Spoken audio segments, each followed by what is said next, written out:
Imagina despertar un día y darte cuenta de que tu identidad ha sido borrada de la faz de la tierra. No tienes nombre. No tienes pasado. No tienes futuro. Y lo que es peor, no tienes rostro. Tu cara ha sido cubierta, por orden directa del rey más poderoso del mundo, con una máscara que no puedes quitarte bajo pena de muerte inmediata. No puedes hablar con nadie. No puedes escribir nada. Tampoco no puedes dejar ninguna huella de tu existencia en este mundo. Para el Estado, para la historia, para los libros que algún día contarán lo que pasó, tú simplemente no existes. Pero aquí está la paradoja que va a perseguirte durante todo este video: si no existes, ¿por qué el Estado se toma tantas molestias para mantenerte vivo? ¿Qué secreto tan colosal, qué verdad tan inconfesable podría albergar un hombre para que el poder decida que es demasiado peligroso para ser visto, pero demasiado importante para ser asesinado? Esa pregunta lleva más de 300 años sin respuesta. Y hoy, en Historiador de lo Insólito, vamos a adentrarnos juntos en el misterio más perturbador de la historia de Francia. Un caso documentado. Un prisionero real. Una máscara real. Y una verdad que el Rey Sol se llevó a la tumba. Para entender el nivel de paranoia de esta historia, tenemos que situarnos en la Francia de Luis XIV. El Rey Sol. El monarca absoluto que pronunció la frase más arrogante de la historia política: el Estado soy yo. Corre la segunda mitad del siglo XVII. Versalles está en plena construcción, el palacio más caro jamás edificado por mano humana, diseñado no solo para impresionar sino para controlar. Luis XIV entendió algo que muy pocos gobernantes han comprendido con tanta claridad: si consigues que la nobleza compita por quien se sienta más cerca de ti en la cena, nadie tiene tiempo de conspirar contra tu trono. Era un hombre de una inteligencia política brutal, pero también de una crueldad calculada que helaba la sangre. En su reinado de 72 años, el más largo de cualquier monarca europeo, hizo asesinar a enemigos, encerrar a rivales, destruir familias enteras. Era el tipo de hombre que podía sonreírte mientras firmaba tu sentencia de muerte. Y, sin embargo, hubo un hombre al que no mató. Un hombre al que encerró, sí. Al que borró del mundo, sí. Al que cubrió con una máscara para que nadie pudiera ver su rostro. Pero que mantuvo vivo, con privilegios extraordinarios, durante 34 años. ¿Por qué? Esa es la pregunta que ha enloquecido a historiadores, filósofos y escritores durante 3 siglos. Y cuanto más te acercas a la respuesta, más se aleja. La historia documentada comienza en 1669. Un hombre, registrado en los archivos simplemente como Eustache d'Auger, es enviado a la prisión de máxima seguridad de Pignerol, en los Alpes franceses, cerca de la frontera con Italia. Pero las instrucciones que recibe el alcalde, un hombre de extrema confianza del rey llamado Benigne d'Auvergne de Saint-Mars, son de una naturaleza que ningún carcelero había recibido antes ni recibiría después. El ministro del rey, el marqués de Louvois, le escribe a Saint-Mars una carta que aún se conserva en los archivos de la Biblioteca Nacional de Francia. Puedes ir a verla. Puedes tocarla con tus propias manos. Está ahí, con la tinta desvanecida por el tiempo, pero con las palabras perfectamente legibles. Y las palabras dicen esto: el prisionero debe ser encerrado en una celda con múltiples puertas para que nadie pueda escucharle. Solo el alcaide puede llevarle comida. Si el prisionero intenta hablar de cualquier cosa que no sea sobre sus necesidades básicas, debe ser ejecutado en el acto. Detente un momento en esa última frase. Ejecutado en el acto. No arrestado. No castigado. Ejecutado. Si este hombre abre la boca para decir algo que no sea dame agua o tengo frío, muere. ¿Qué podía saber un ser humano que justificara esa orden? Y hay algo más en esa carta que los historiadores han señalado durante décadas: el tono. No es el tono burocrático de una orden normal. Hay algo en cómo está escrita que transmite urgencia. Casi pánico. Como si quien la dictó estuviera asustado. Y Luis XIV no era un hombre que se asustara fácilmente. A partir de ese día de 1669, algo extraordinario ocurre. Algo que no tiene precedentes en la historia carcelaria de Europa. Saint-Mars y su prisionero quedan unidos por un destino macabro que durará el resto de sus vidas. Pignerol. Exilles. La isla de Sainte-Marguerite frente a la costa de Cannes. La Bastilla de París. 4 prisiones en 34 años. Y en cada traslado, siempre, Saint-Mars se lleva a su misterioso cautivo consigo. Como si el prisionero fuera el verdadero carcelero y Saint-Mars el que no pudiera escapar. Los testigos de la época en la isla de Sainte-Marguerite dejaron testimonios que se conservan hasta hoy. Decían que Saint-Mars, un hombre temido y poderoso en toda Francia, se quitaba el sombrero en presencia del preso. Que permanecía de pie hasta que el enmascarado le daba permiso para sentarse. Que le hablaba con una deferencia que ningún alcaide mostraba jamás a ningún prisionero. Y la celda del prisionero no era la celda de un criminal. El enmascarado comía los mejores manjares que la cocina podía preparar. Le traían la ropa de lino más cara que se fabricaba en París. Tocaba el laúd durante horas en la soledad de su celda. Tenía libros. Tenía papel. Tenía tinta. Aunque, claro, si alguna vez escribió algo en ese papel, nadie lo leyó jamás. Era un invitado de honor en el infierno. Y esa contradicción, ese trato reverencial hacia alguien cuya existencia se negaba públicamente, es quizás el detalle más perturbador de toda la historia. Porque los reyes no tratan así a los criminales. Ni a los espías. Ni a los traidores. Los reyes tratan así a las personas que no pueden eliminar sin consecuencias. A las personas que representan algo más grande que ellos mismos. Pero hablemos de la máscara. Porque la máscara lo cambia todo. La leyenda, inmortalizada por Alejandro Dumas en su novela y por decenas de películas después, habla de hierro. De una jaula de metal soldada al cráneo, de una estructura mecánica que impedía físicamente mostrar el rostro.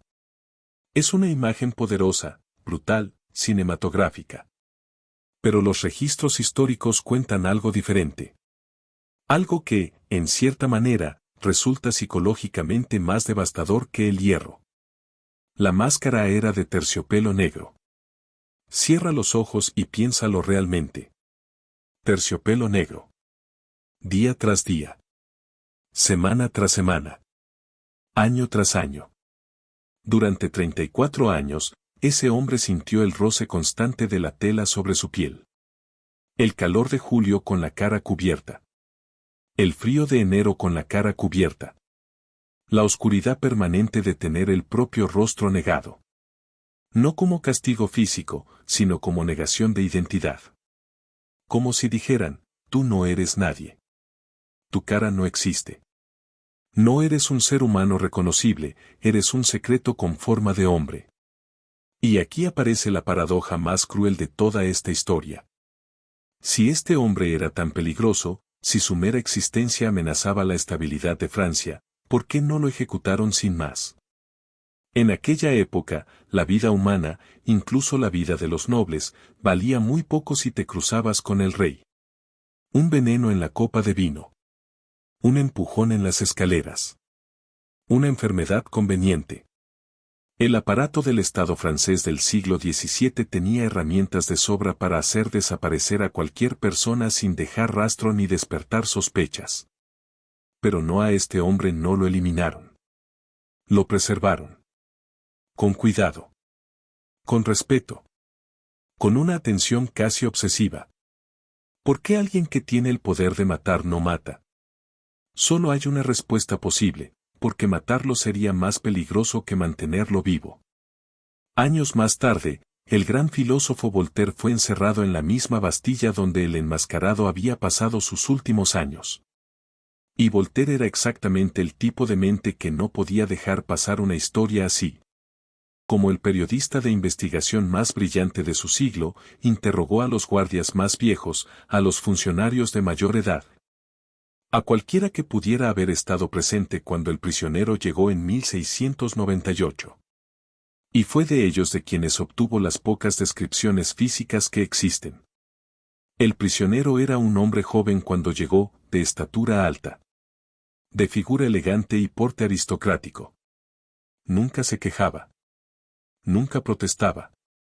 Su voz, en las rarísimas ocasiones en que hablaba con los guardias sobre asuntos básicos, tenía un tono noble y resignado.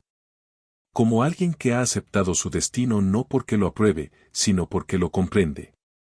Voltaire se obsesionó. Investigó durante años. Rascó en archivos, presionó contactos, buscó rastros en la correspondencia privada de nobles que habían estado cerca de Luis XIV. Y chocó siempre contra el mismo muro, el silencio institucional más perfecto que se haya construido jamás en Europa. El sistema no solo había ocultado al prisionero. Había ocultado la ocultación. Había borrado las huellas del borrado. Era un fantasma dentro de un fantasma.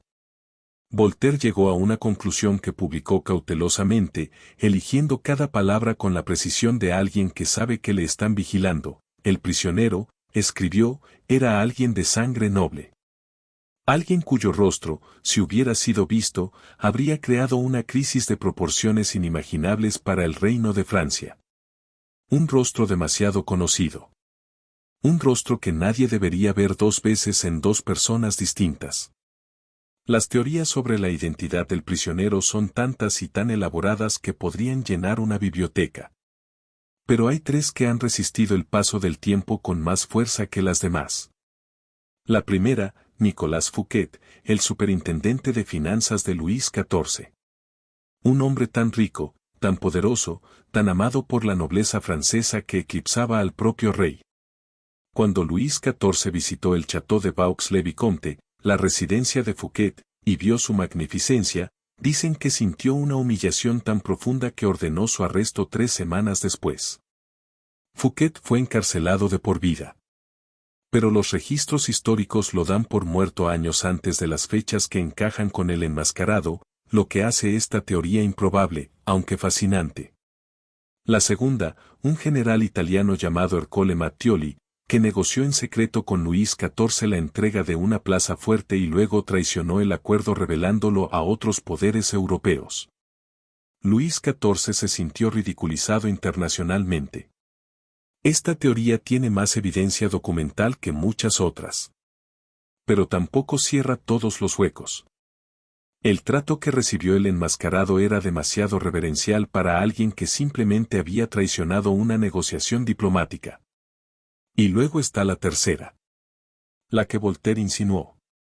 La que Alejandro Dumas convirtió en literatura universal. La que ningún historiador serio quiere defender abiertamente porque parece demasiado dramática, demasiado literaria, casi demasiado perfecta para ser verdad. El gemelo del rey. En la monarquía absoluta francesa, un gemelo del heredero al trono no era un ser humano. Era una bomba de relojería dinástica. ¿Quién es el verdadero rey? ¿El primero en salir del vientre de la madre? ¿Y si nacieron con minutos de diferencia y la comadrona que presenció el parto está dispuesta a hablar? ¿Y si el segundo gemelo, el que fue ocultado desde el nacimiento, decide reclamar lo que la biología le dio? Una guerra civil garantizada. El fin de la estabilidad de Francia. El cuestionamiento de toda la legitimidad de Luis XIV, de su reinado, de todo lo que había construido durante décadas. Para proteger a Francia, para proteger el trono, el segundo niño tuvo que desaparecer.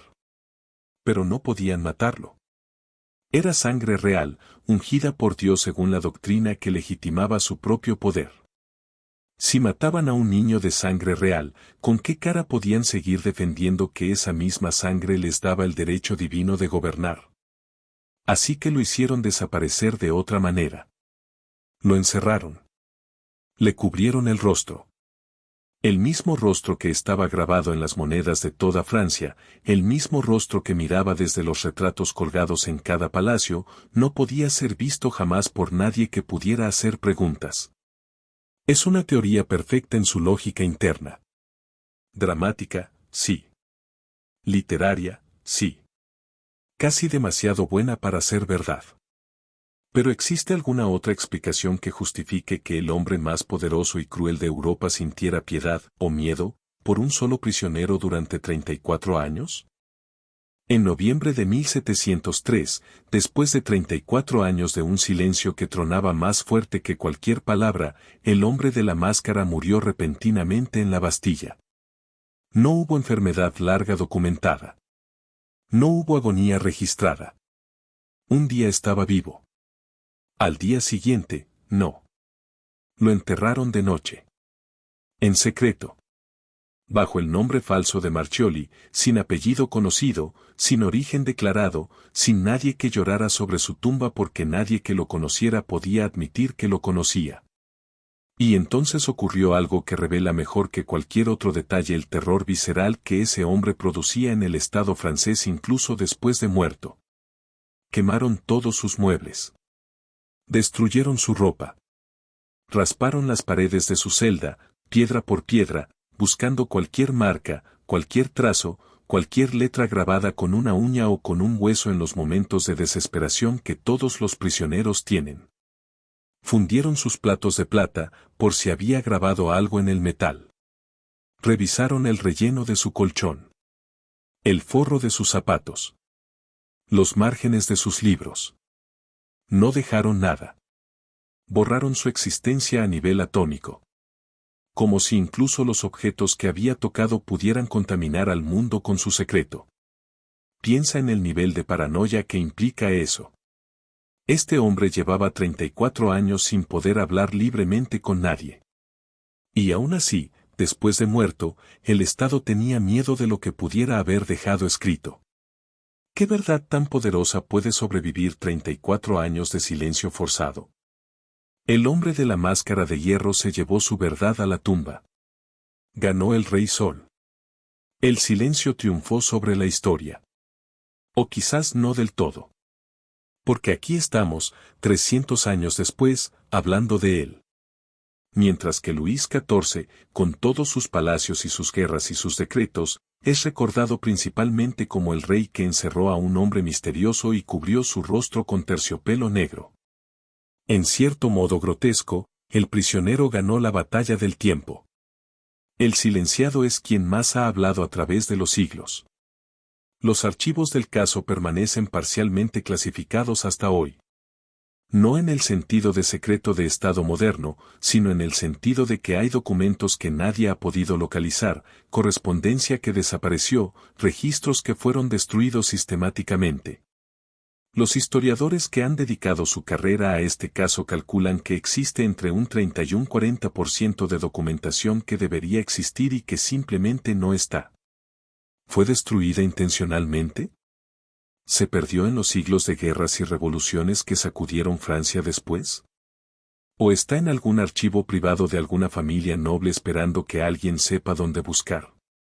En 1789, cuando la Revolución Francesa tomó la Bastilla, los revolucionarios buscaron desesperadamente documentos comprometedores sobre la monarquía. Encontraron muchos. Pero sobre el hombre de la máscara, encontraron casi nada. El borrado había sido demasiado eficiente. Casi nada. En los archivos revolucionarios apareció un documento de una sola página, sin fecha completa, con la tinta tan corrida que solo podían leerse fragmentos. Entre esos fragmentos, los historiadores han identificado dos palabras que aparecen juntas en un contexto que nadie ha podido interpretar con certeza: frere y roi, hermano y rey. Este caso, les digo sin dramatismo sino con convicción histórica, no está cerrado. No porque falten teorías sino porque falta evidencia. La evidencia fue destruida con una precisión y una determinación que solo tiene sentido si lo que ocultaba era verdaderamente capaz de cambiar la historia.